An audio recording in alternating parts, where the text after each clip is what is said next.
साथियों सलाम, नमस्ते, सत श्री अकाल और जय भीम जोहार। साथियों, पहले चरण का मतदान लगभग क्या पूरी तरह समाप्त हो चुका है और बताया यूं जा रहा है कि 59% के आसपास वोटिंग हुई है। हालांकि ये अंतिम आंकड़ा नहीं है, क्योंकि चुनाव आयोग पिछले बार जहां जहां भी चुनाव हुए हैं आपने देखा है कि आंकड़े बदलते रहते हैं। अब क्या आंकड़े बदलेंगे तब तब देखी जाएगी। आज की जो स्थिति है दोस्तों, और आज खबर यह है कि ग्रामीण इलाकों में जमकर वोटिंग हुई है, लोग निकले हैं, और उसकी अपेक्षा शहरी इलाकों में वोटिंग नहीं हुई है। शहरी इलाके किनके हवाले आजकल हैं आपको पता है, और गांव में कौन बसता है यह भी आप जानते हैं। यह दरअसल आदिवासी कुर्मियों का, मूलवासियों का राज है, और ज्यादातर इनकी आबादी जो है गांव में है, कस्बों में है। शहरों में वो तबका है जो आप जानते ही हैं कि भारतीय जनता पार्टी का वोटर माना जाता है। तो इसके क्या अर्थ लगाए, इस पर बातें की जाएंगी, क्योंकि कहा जा रहा है कि सारे दांव जो है उल्टे पड़ गए हैं भारतीय जनता पार्टी के। एक उर्दू का शेर है, उल्टी पड़ गई सब तदबीरें, कुछ ना दवा ने काम किया। तो भारतीय जनता पार्टी ने बहुत सी तदबीरें लगाई, सारे साम दाम दंड भेद और सारे हथकंडे अपनाए, और कई नए नए मुद्दे लाए, समाज को बांटने की कोशिश की गई। ये आरोप है विपक्ष का, मैं नहीं कह रहा हूं, ये इंडिया अलायंस के लोग कहते हैं कि उन्होंने कोशिश की आदिवासियों को भी बांटने के लिए। सरना आदिवासी तो ईसाई आदिवासी, तो आदिवासी और जो यहाँ के मूलवासी मुस्लिम भी हैं उनके बीच बंटवारा करने का प्रयास रहा घुसपैठिए को नाम पर, लेकिन इनके कोई भी मुद्दे चल नहीं पाए, टाइट फिस हो गए।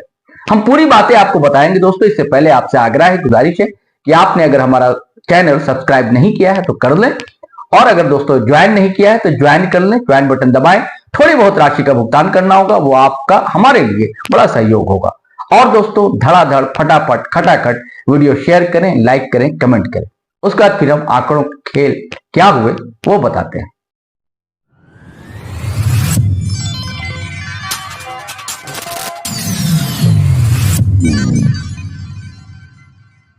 साथियों, आज जो है 43 सीटों पर मतदान हुए।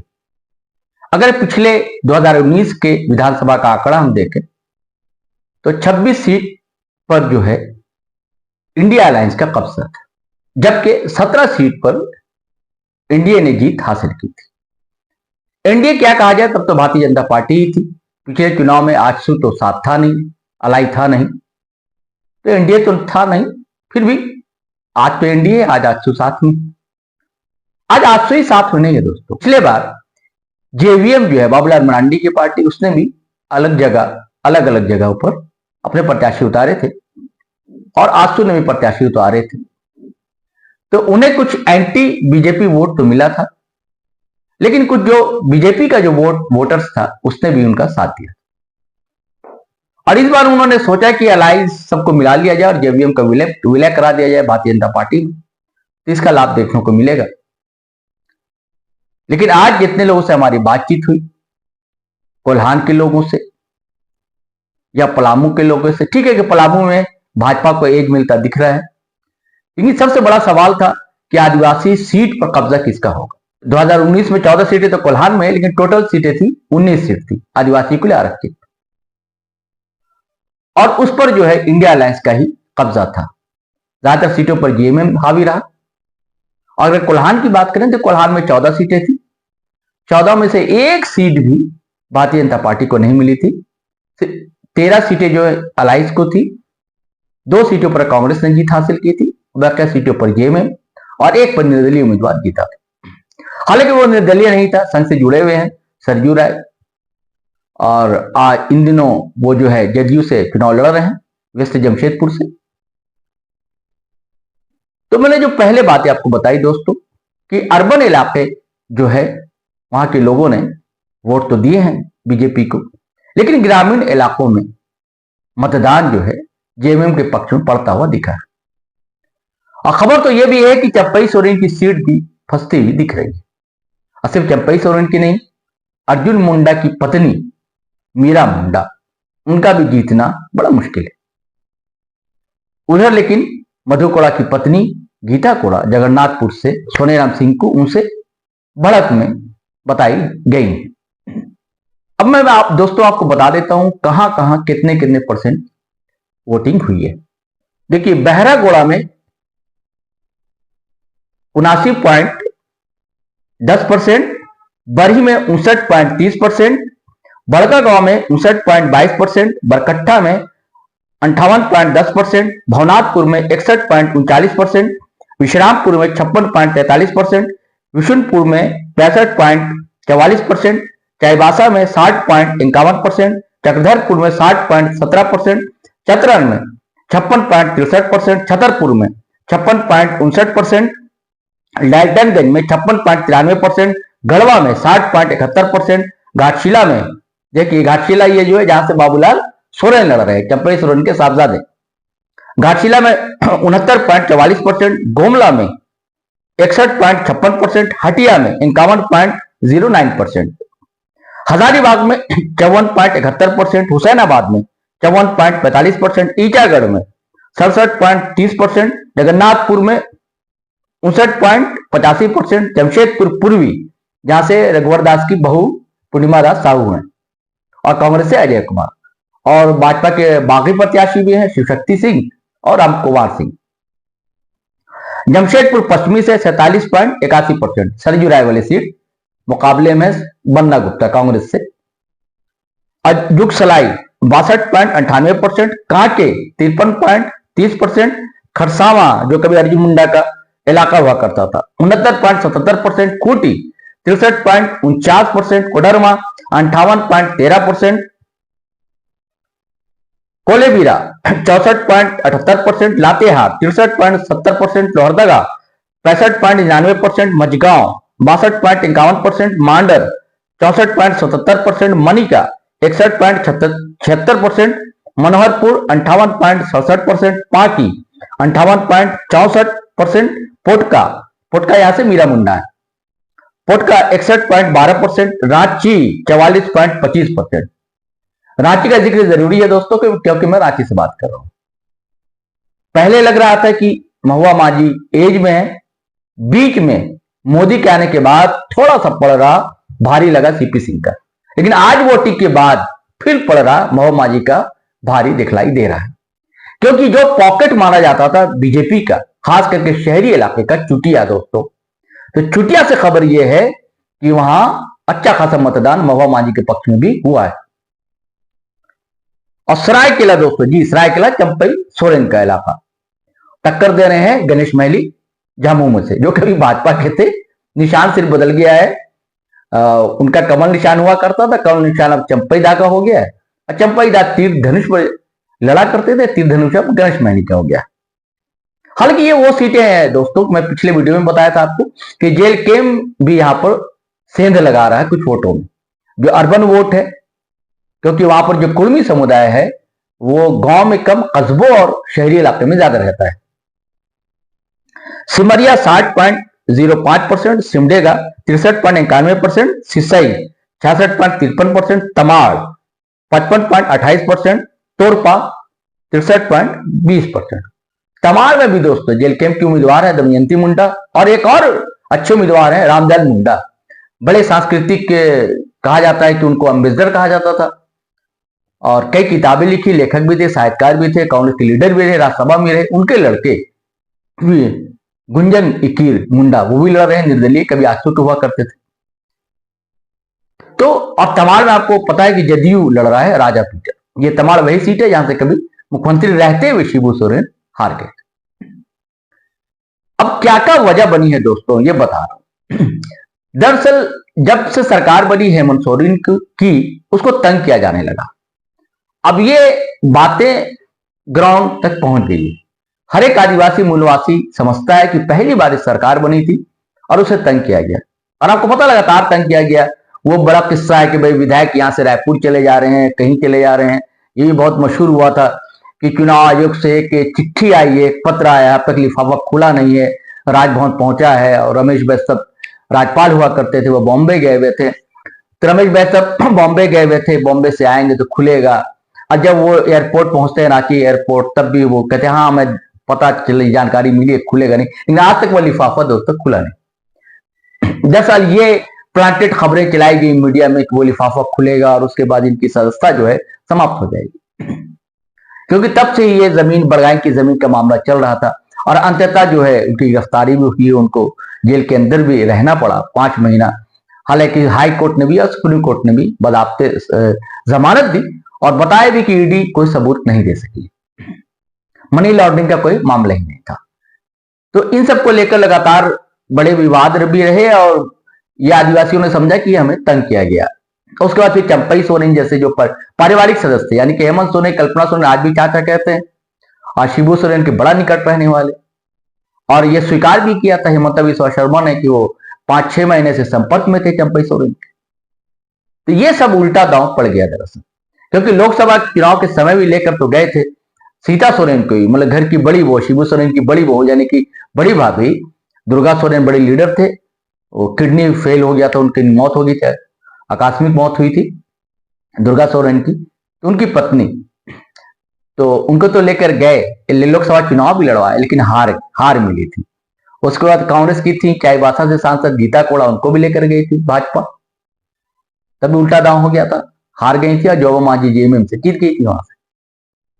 और ऐसे कई लोगों को लेकर गए, उनको फायदा नहीं मिला, बल्कि उल्टा क्या हुआ इस बार कि उस जितना वो लेकर गए थे उसका 4 गुना लोग बीजेपी से जेएमएम में चले आए। कई जगह टिकट भी मिली जेएमएम की, ताल भी ठोक रहे हैं, जैसे गणेश मैली है, केदार हाजरा है, ऐसे कई लोग। हालांकि कांग्रेस से कुछ लोगों को टिकट नहीं मिली, नाराज रहे। रांची में भी कई कांग्रेस नेता नाराज रहे क्योंकि उन्हें उम्मीद थी कि टिकट मिलेगी। ऐसा लग रहा था कि सेंधमारी कुछ होगी, लेकिन ऐसा कुछ रांची में भी नहीं हुआ दोस्तों। तो मैं बात कर रहा हूं संथाल की या कोल्हान की, तो वहां कोल्हान में तो कहीं कहीं चला इनका मुद्दा। भारतीय जनता पार्टी आज भी देखिए, प्रधानमंत्री नरेंद्र मोदी आए थे, फिर वही मुद्दा बांग्लादेश में घुसपैठ किए। लेकिन जब ये संथाल जाते हैं, भाजपा का कोई भी नेता, आप बता दीजिए, कोई भी नेता अगर संथाल गया हो तो संथाल जाकर वहां मुद्दा ये नहीं उठाता बांग्लादेश से घुसपैठी। हाँ, ये मुद्दा वहां काम जरूर किया कि उन्हें लग रहा था भारतीय जनता पार्टी को कि कहीं उनका जो वोटर है, जो कोर बैंक कहा जाता है, वो कहीं ना छिटक जाए, तो उनको इंटैक्ट करने के लिए उनके लिए तो फायदेमंद रहा। लेकिन आदिवासियों पर इसका कोई भी असर नहीं पड़ा और आदिवासी एकजुट रहा जेएमएम के साथ। अपनी जो अस्मिता है, झारखंडी अस्मिता है, आदिवासी अस्मिता है, मूलवासी अस्मिता है, इसके साथ एकजुट रहा और जिसका परिणाम आज मतदान में देखने को मिला। साथियों, और भी कई वजह बताई जा रही है, जिसमें है मैया सम्मान योजना। मैया सम्मान योजना जिसके तहत 18 साल से ऊपर तक के महिलाओं को 1000 रुपए महीने दिए जा रहे हैं। और सरकार ने घोषणा की है कि जब सरकार का फिर गठन होगा, यानी कि चुनाव के बाद अगर सरकार फिर लौटती है, तो ये राशि बढ़ा दी जाएगी, अब 2500 रुपए हर महीने दिए जाएंगे। इसको लेकर बड़ा एतराज जताया था भारतीय जनता पार्टी ने, कोर्ट में पीआईएल तक दायर कर दिया था उनके लोगों ने, और आज भी चुनाव आयोग से शिकायत की गई कि भाई आज भी राशि मिल रही है। जबकि जानकारी के लिए मैं बता दूं, ये कभी एमवाई कुरैशी साहब ने बताया था कि आचार संहिता लागू होने के बाद जो पुरानी योजनाएं हैं वो जारी रहती, उसमें किसी तरह की रुकावट नहीं आनी चाहिए। हाँ, लेकिन सरकार को नई घोषणा नहीं कर सकती, नई योजना सामने नहीं ला सकती। लेकिन अब चुनाव आयोग किसकी कठपुतली बना हुआ है, ये तो आप हम सभी जानते हैं। खैर, ये देखने की बात होगी। तो मैया सम्मान योजना, इसका बड़ा लाभ देखने को मिलेगा और महिलाएं बड़ा कनेक्ट महसूस कर रही हैं, क्योंकि ये जो एक यात्रा निकली थी, मैया सम्मान यात्रा, जिसकी अगुवाई घोषित तौर से तो बेबी देवी मंत्री कर रही थी, लेकिन अगुवाई तो कर रही थी कल्पना सोरेन, और साथ में थे कांग्रेस से विधायक महगामा से, और मंत्री इन दिनों बनी दीपिका सिंह पांडे, वो थी। और जगह जगह जो समर्थन मिल रहा था, जो भीड़ उमड़ रही थी सुनने के लिए। तो खैर साथियों, मैया सम्मान योजना, उसके बाद लड़कियों के लिए कई स्कॉलरशिप, अगर आदिवासी मूलवासी छात्र चाहे तो पढ़ने के लिए विदेश तक भेजने की सुविधा। उसके बाद बिजली 200 यूनिट माफ कई लोगों के किए गए, किसानों के ऋण माफी हुई। उसका पहला स्टेट बना झारखंड कि जहां वकीलों को पेंशन दी जा रही है। उसके अलावा और बुजुर्गों को जो पेंशन रोकी गई थी वो लागू कर दी इस गवर्नमेंट ने। तो ऐसी कई योजनाएं थी जिसका लाभ दिखा और इस चुनाव में भी दिखा। और एक और कारण बताया जा रहा है दोस्तों कि कई आदिवासी लीडर तो हैं भारतीय जनता पार्टी के पास, लेकिन कौन बनेगा मुख्यमंत्री ये अब तक सामने नहीं है। भारतीय जनता पार्टी किसी को चेहरा सामने लाकर चुनाव नहीं लड़ रही। तो लोगों के बीच असमंजस की स्थिति है कि इधर तो साफ है कि हेमंत सोरेन बनेंगे और आदिवासी के एक बड़े नेता है, देश भर में एक बड़े नेता बनकर उभरे हैं हेमंत सोरेन। तो ये तय है कि अगर सरकार आती है इंडिया अलायंस की तो हेमंत सोरेन, लेकिन भाजपा की सरकार आती है तो कौन मुख्यमंत्री होगा? देखिए, आपको याद होगा जब लोकसभा का चुनाव हो रहा था तो यही एनडीए वाले कहा करते थे कि हमारे पास तो चेहरा है नरेंद्र मोदी का, पीएम हमारे यही होंगे, लेकिन इंडिया अलायंस से कौन होगा प्राइम मिनिस्टर? बड़ा एतराज जतलाते थे। लेकिन अब चुप्पी साध ली है, अब कह रहे चुनाव के बाद देखा जाएगा। हालांकि ऐसा इन्होंने यहां भी किया था, छत्तीसगढ़ में भी किया था और ऐसा राजस्थान में भी किया था। अब यहां देखिए कौन नया चेहरा आएगा, क्योंकि खबर यह है कि बाबूलाल मरांडी को शायद हरवाया ही जा रहा है। आपको याद होगा वो दौर जब रघुवर दास सीएम बने थे, उस दौर में खरसावा से अर्जुन मुंडा हार गए। लोगों का आरोप है पॉलिटिकल कॉरिडोर में उन्हें दरअसल हरवाया गया और ऐसे ही अब चर्चा है कि बाबूलाल मरांडी को हरवाया जा रहा है। आज चंपाई दास तो मुख्यमंत्री बनेंगे नहीं, समझ लीजिए, ना मधु कोड़ा बन सकते। अब रघुवर दास राजभवन छोड़कर आएंगे कि नहीं, ये देखने की बात। तो लोगों के बीच ये भी चर्चा सुनने को मिली कि कहीं ये फिर गैर आदिवासी को तो सीएम नहीं बना देंगे, तो ये भी डर है। तो ये सब भी कारण दोस्तों रहे हैं, जिसका परिणाम आज मतदान में दिखा। अधिकतर जगहों पर खबर यह है कि मतदान जो है इंडिया अलायंस के प्रत्याशी के पक्ष में गया है। दोस्तों, मैंने बताया कि पिछले बार कितने प्रत्याशी थे और इस बार कितने हैं, और यह भी मैंने आपको बताया कि आदिवासियों के लिए कितनी आरक्षित सीटें हैं। 19-20 के करीब हैं इस 43 सीटों में से। तो यहां पर तो बाल बांका नहीं होगा। अब पिछले बार 26 सीटें थी इंडिया अलायंस के पास, इस बार भी वो ले आएगी। 19-20 हो सकता है, क्योंकि अपन कोई नजूमी नहीं है और ये तुषाचार्य नहीं है अपन कि सही सही बताएं। जो लोगों से बातचीत होती है दोस्तों, तो उसके आधार पर हम आपसे बातें शेयर करते हैं। तो बस बात यही है दोस्तों कि आज जो है दांव उल्टा पड़ गया है और भाजपा हारती हुई दिखलाई दे रही है। अब देखिए भाजपा, देखिए मैं हमेशा कहता हूं कि भारतीय जनता पार्टी मैच जो है अंतिम गेंद तक खेलती है और सारे हथकंडे अपनाती है। हालांकि कई लोगों ने यह भी कहा, जो ये खबर मुझे दे रहे थे कि जेएमएम के पक्ष में वोटिंग हो रही है, उन्होंने ये भी कहा कि क्या पता कि कहीं हरियाणा जैसा खेला ना हो जाए। अब हरियाणा में क्या खेला हुआ दोस्तों मैं आपसे नहीं बताऊंगा, आप सब कुछ समझदार है, समझते हैं कि हरियाणा में क्या खेला हुआ। हरियाणा में सारे एग्जिट पोल, सारे ओपिनियन पोल बता रहे थे और भीड़ बता रही थी राहुल गांधी की सभाओं में जैसे उमड़ रही थी, और मोदी की सभाओं में भीड़ जुट नहीं रही थी। कई जगह प्रधानमंत्री मोदी जी को अपनी जो सभा है कैंसिल करनी पड़ी थी हरियाणा में। लेकिन परिणाम क्या हुआ? सारे दावे, सारे एग्जिट पोल धरे के धरे रह गए और इसका फिर शिकायत भी की गई कि ईवीएम में कई जगह गड़बड़ी मिली, लेकिन सिरे से चुनाव आयोग ने खारिज कर दिया। और इधर भी सुबह वीडियो में आपको मैंने बताया कि हेमंत सोरेन ने कैसे आरोप लगाए कि कैसे शैडो वार कर रही है भारतीय जनता पार्टी और उसके लिए सोशल मीडिया का इस्तेमाल कर रही है, उसके लिए लाखों करोड़ों रुपया खर्च कर रही है। अब वो करोड़ों रुपया कहां से आए? वो करोड़ों रुपया उन्होंने कहा कि उसके हैं जो नकली वैक्सीन बनवाई गई और लोगों को जबरदस्ती दिलवाया गया और दवाइयां बांटी गई थी वो। तो खैर ये सब कहानी मैं आपको बता चुका हूं। चलिए साथियों, अब इजाजत दीजिए, नए वीडियो के साथ मैं फिर हाजिर रहूंगा। तब तक के लिए जय हिंद, जय भारत।